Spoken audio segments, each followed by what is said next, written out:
bertanya tentang masalah BPJS. BPJS. Kaitannya dengan Ainul Yakin, ilmu yakin. Oh ya, Suatu boleh. hari saya itu di waktu dulu saya mau masuk ke BPJS sudah diingetin sama anak saya. Bu, nggak usah ikut BPJS itu remang-remang katanya. Jadi kalau ibu kan banyak ada ribanya dan lain sebagainya sudah diingatkan sebenarnya sama anak saya. Ketika tapi tetap saya jalanin setiap bulan saya bayar dan sebagainya. Kemudian ketika kemarin MUI mengatakan BPJS haram, saya berhenti. Ketika kemudian anak saya juga bilang gini, ibu ini benar-benar sudah dibilangin. Kalau anak yang bilang itu kok nggak pernah yakin, Bu yakin sama Allah. Kalau ibu nanti sakit, insya Allah Allah yang akan menolong ibu gitu. Nah tapi ini sekarang saya itu ditanya sama ibu-ibu pengajian, Bib. Ada 40 orang anak ini, 40 orang itu semuanya ikut BPJS. Hampir semua ikut BPJS. Tanya sepanjang, lah gimana saya Bu? Gitu. Saya sudah bilang itu kalau bagi saya itu haram gitu. Tetapi ya kalau kan ibu-ibu semuanya punya pendapat masing-masing. Paling tidak pendapatnya begini. Itu kan saya itu sebenarnya subsidi silang Bu. Subsidi silang, saya mau menolong orang lain, bukan saya ingin ditolong. Oh nggak ditolong kan, kalau kamu sakit siapa yang ngasih duit gitu kan, juga pemerintah, saya bilang gitu. Jadi sudah putuskan saja gitu. Tetapi kemudian saya akhirnya juga tidak bisa menghukumi, artinya bagaimana Habib Novel menghukumi gitu. Oke. Kaitannya mungkin dengan tadi ya, semua sudah diatur sama Allah gitu kan, semua sudah diurus sama Allah. Terus asuransi gimana gitu aja ya. Saya nggak mau nyebut BPJS atau yang lain, karena asuransi itu kan macam-macam. Asuransi selama itu halal, karena ada asuransi yang halal, yang syariah, ada asuransi yang haram, yang tidak syariah, gitu kan? Ini kan menurut fatwa para ulama.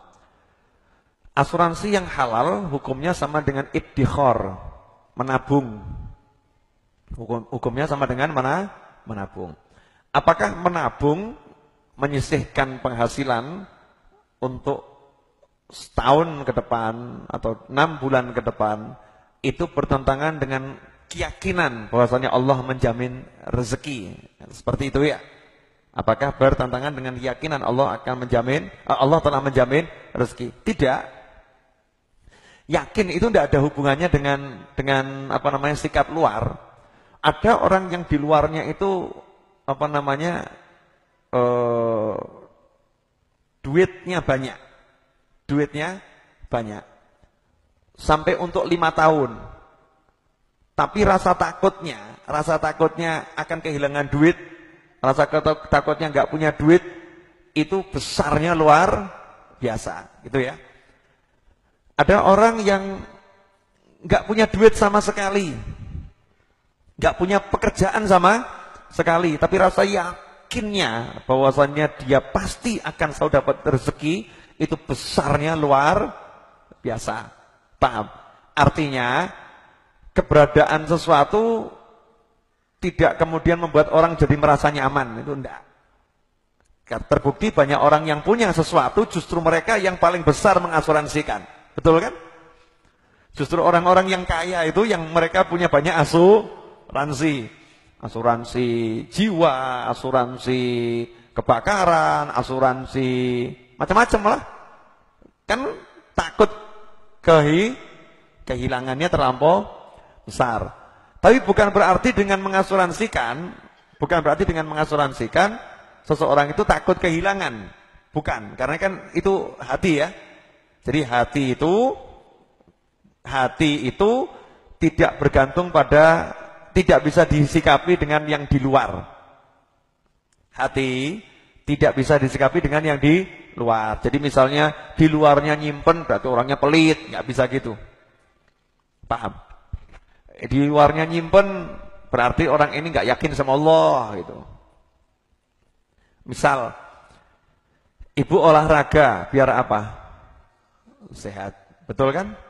Yang ngasih sakit sama sehat siapa? Allah.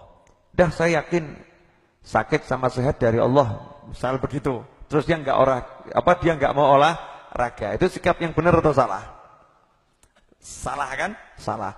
Dan sebaliknya, ada orang yang dia kemudian mengatakan, saya kalau nggak olahraga ya sakit. Kalau saya olahraga saya sehat. Allahnya dia tinggalkan. Ini benar atau salah? Salah. Ini juga salah. Jadi ukurannya itu bukan masalah olahraga, tidak olahraga. Sebetulnya ukurannya hatinya dulu ya. Hatinya dulu. Ketika dia yakin sehat itu dari Allah, dia yakin olahraga itu tidak bisa menyebabkan dia menolak penyakit. Nggak bisa. Tapi Allah udah menentukan dengan berolahraga, maka tubuh ini akan sehat. Itu kan bagian dari ketentuannya Allah Subhanahu wa ta'ala. Yang pengen saya sampaikan, hati ini nggak bisa diukur dengan yang di luar. Hati, seperti misal anak ibu kan bilang, ibu yakin saja sama Allah, yakin saja sama Allah, bagus. Ya, yakin sama Allah itu bagus. Tapi bukan berarti kalau ibunya asuransi yang halal ya, saya nggak mau pakai nama apapun ya, asuransi yang halal, kemudian berarti ibunya nggak yakin sama Allah. Gus, saya yakin sama Allah, tapi apa salahnya saya nabung, kan begitu? Saya yakin sama Allah, tapi apa salahnya saya menabung? Kenapa? Karena Nabi Muhammad SAW sendiri juga menabung gandum 1 tahun untuk keluarganya. Jadi Rasul itu praktekkan. Ada waktu di mana Rasul mempersiapkan persiapan makanan untuk 1 tahun. Ya. Tapi ada juga dalam masa hidupnya Rasul di mana Rasul sama sekali tidak punya makanan. 3 hari enggak makan. Artinya semua dipraktekkan sama Rasul. Dipraktekkan. Persiapan untuk setahun biar setiap hari ada makanan, enggak kekurangan sampai setahun. Itu Rasul persiapkan. Contohkan. Yang enggak punya sama sekali juga Rasul contohkan. Artinya jangan sampai umatnya Rasul ini bergantung dengan simpanan dan merasa yakin tapi enggak nyimpen. Nah, itu Rasul enggak mau.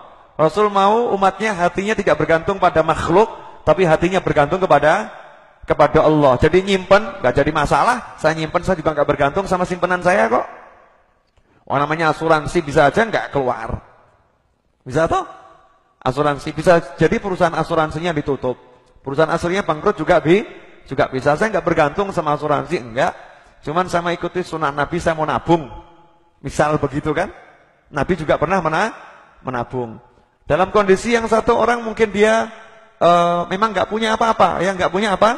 Enggak punya apa. Saya yakin memang kondisinya enggak punya kok. Kalau kondisinya punya kemudian dia enggak mau nyimpen tuh ya rada aneh. Memang biasanya yang nabung tuh orang punya. Kenapa? Karena orang enggak punya enggak sempat nabung, habis semua. Namanya enggak punya, sempat nabung. Apa yang dibuat nabung, Bib? Habis, Bib, gitu. Yai, mau nabung dari mana gitu kan? Ya udah, kamu enggak punya, ambil contoh kehidupan Nabi yang ketika Nabi enggak bisa nyimpen gitu, yang memang dihabiskan, habis semuanya. Sayyidina Umar nyimpen separuh hartanya. Ini contoh kan ya. Separuh disimpan enggak dihabiskan kan? Yang separuh dihabiskan di jalan Allah. Intinya mau ikut asuransi yang halal bagus, enggak mengurangi nilai yakin. Kalau mengurangi nilai yakin berarti yakinnya Rasul juga berkurang. Rasul nyimpan makanan setahun, apakah yakinnya Rasul berkurang? Enggak mungkin. Beliau manusia yang paling yakin sama Allah gitu. Tapi Rasul pengen ngasih contoh, umatku, ya, kalian nabung, nyimpen itu juga bagus. Karena akan lebih tenang. Lebih tenang tuh enggak ngurangi yakin loh. Saya udah yakin tapi lebih tenang. Seperti siapa? Seperti Nabi Ibrahim alaihissalam. Minta sama Allah. Nabi Ibrahim itu kurang apa sih? Dibakar, justru apinya jadi AC. Tapi minta sama Allah, ya Allah, kaifa tuhyil mauta? Ya Allah, bagaimana engkau menghidupkan yang mati? Apa kamu enggak yakin? Apa kamu enggak yakin kalau aku bisa menghidupkan yang mati gitu kan? Nabi Ibrahim kan nanya, ya Allah, bagaimana kamu hidupkan yang mati? Apakah kamu nggak yakin bagaimana aku bisa menghidupkan yang mati? Saya yakin ya Allah, Engkau bisa menghidupkan yang mati. Tapi biar hati saya tambah mantap, biar hati tambah mantap, semakin tenang. Yatma'inna, agar hatinya itu jadi itmi'nan, semakin tenang. Jadi nambah tenang itu nggak ngurangi yakin, justru yakin dan semakin mantap jadinya tenang. Setelah ditunjukkan caranya menghidupkan yang mati, oh caranya begitu ya, oh begini, maka semakin tenang. Karena itu para aulia wassolihin, para wali Allah itu dibawa sama Allah ke derajat di atasnya yakin. Sudah yakin, kemudian ditunjukkan pula. Jadi tenang saapole. Sudah yakin, ditunjukkan pula. Yakin surga ada, ditunjukkan nih surganya sama Allah. Udah yakin neraka ada, ditunjukkan nerakanya oleh Allah. Udah yakin orang begini balasannya begini, ditunjukkan sama Allah nih balasannya seperti itu. Udah yakin, ditunjukkan pula. Maka ketenangannya luar biasa. Lah menambah ketenangan itu enggak ngurangi yakin. Paham? Misal, saya bangun musola Masjid Ar-Raudhah dalam kondisi yang saya nggak punya uang, tapi tidak mengurangi proses pembangunan, paham ya? Walaupun nggak punya uang, proses pembangunan tetap berjalan, karena saya yakin Allah pasti akan ngasih rezeki. Tapi bukan berarti saya tidak punya rencana. Gimana ya caranya biar saya punya uang yang banyak, kemudian saya bisa bangun, ya bisa bangun lebih enak. Kenapa? Karena saya akan lebih semakin tenang, mantep. Jadi semakin mantep. Udah yakin, nggak punya uang pun yakin, apalagi ketika punya uang, yakinnya nggak berkurang, tapi yakinnya semakin tambah. Bisa dipahami, Mbak? Memang agak susah ya ini karena apa namanya benang tipis itu. Karena sebagian orang menganggap nabung, nyimpen uang itu mengurangi yakinmu sama Allah. Udah punya uang habiskan saja. Ya, ciri-cirinya begini. Ini sebagai penutup, ciri-cirinya begini. Orang yang betul-betul yakin sama Allah, ya, kemudian uangnya dihabiskan untuk Allah. Ketika dia nggak megang uang sama sekali, dilanda berbagai persoalan, hatinya masih tenang. Nah, itu betul. Hatinya loh, hati ini masih tenang. Tapi kalau hatinya kemudian ruwet hati loh, bukan lisan ya. Karena lisan dan tubuh ini kadang kan bagian dari gerak ya.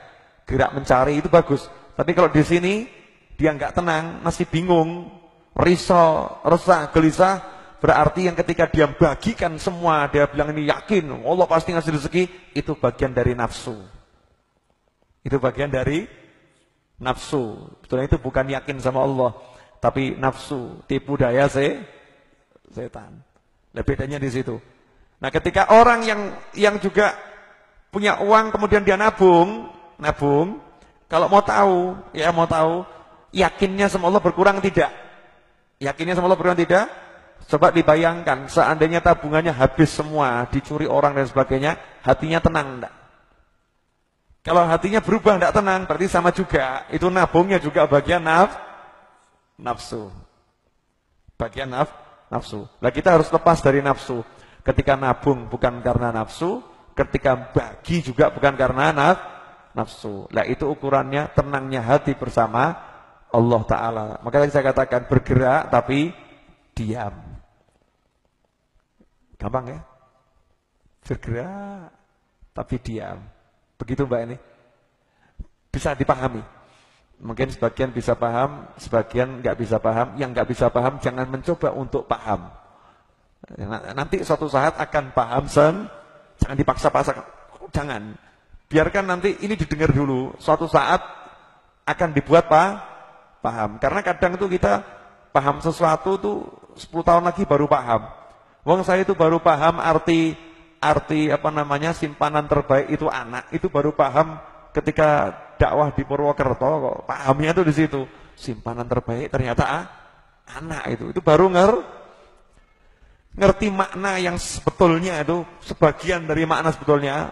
Padahal yang baca kitab ya banyak, ya nyampaikan juga, tapi benar-benar tahu maknanya, itu ya sekian tahun. Makanya jangan putus asa ketika kita belum paham. Mungkin saat ini kita belum boleh paham. Ya pengen, tapi belum boleh. Mungkin pahamnya nanti. Tapi untuk meringkas, ya itu. Ikut asuransi, it's okay, selama itu halal. Selama itu halal. Mau tahu halal nggak halal? Ya tanya sama lembaga yang menentukan halal tidak halal. Paham ya? Kalau lembaga mengatakan